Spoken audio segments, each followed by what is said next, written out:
جب حضرت یوسف نے اپنے بھائیوں کو معاف کر دیا اور اپنی شناخت ظاہر کی تو انہوں نے انہیں ہدایت دی کہ وہ واپس کا کنعان جائیں اور اپنے والد حضرت یعقوب کو مصر لے آئیں۔ بھائی جو پہلے حسد میں اندھے ہو چکے تھے اب نادماور خوش تھے۔ وہ تیزی سے کنعان پہنچے اور والد کو خوشخبری دی کہ ان کا بیٹا یوسف نہ صرف زندہ ہے بلکہ مصر کا وزیر بھی بن چکا ہے۔ پہلے تو حضرت یعقوب کو یقین نہ آیا، لیکن جب بھائیوں نے حضرت یوسف کے الفاظ اور ان کی مہربانی کا ذکر کیا تو ان کے دل میں امید جاگی۔ برسوں کی جدائی اور غم کے بعد ان کے دعا قبول ہو چکی تھی۔ بطور ثبوت بھائیوں نے وہ قمیص پیش کی جو حضرت یوسف نے بھیجی تھی۔ جیسے حضرت یعقوب قمیص کو ہاتھ لگایا، ایک معجزہ ہوا۔ ان کی کمزور ہو چکی بینائی واپس آ گئی۔ یہ اللہ کی رحمت اور حضرت یوسف کی سچائی کی نشانی تھی۔ حضرت یعقوب نے اللہ کا شکر ادا کیا اور پورے خاندان کے ساتھ مصر جانے کی تیاری کی۔ سفر طویل تھا مگر ان کے دل میں ایک بے پناہ خوشی تھی۔ جب وہ مصر پہنچے تو حضرت یوسف نے خود شہر کے دروازے پر ان کا استقبال کیا۔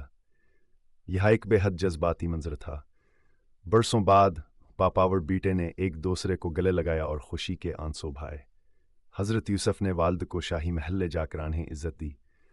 حضرت یعقوب، ان کی والدہ اور بھائیوں نے عزت بہتر ان کے ساتھ حضرت یوسف کو جھک کر سلام کیا، جو اس خواب کی تعبیر تھی جو یوسف نے بچپن میں دیکھا تھا، جس میں سورج، چاند اور 11 ستارے ان کے آگے جھک رہے تھے۔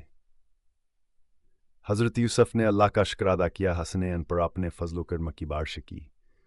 انہوں نے تسلیم کیا کہ اگرچہ انہوں نے بہت سے امتحانات کا سامنا کیا، بھائیوں کی خیانت، غلامی، لیکن ہر آزمائش نہیں اس مقامت کے لیے آئی جائیں وہ اپنے والدہ اور خاندان کے ساتھ خوشیاں اور سکون سے زندگی گزار رہے تھے۔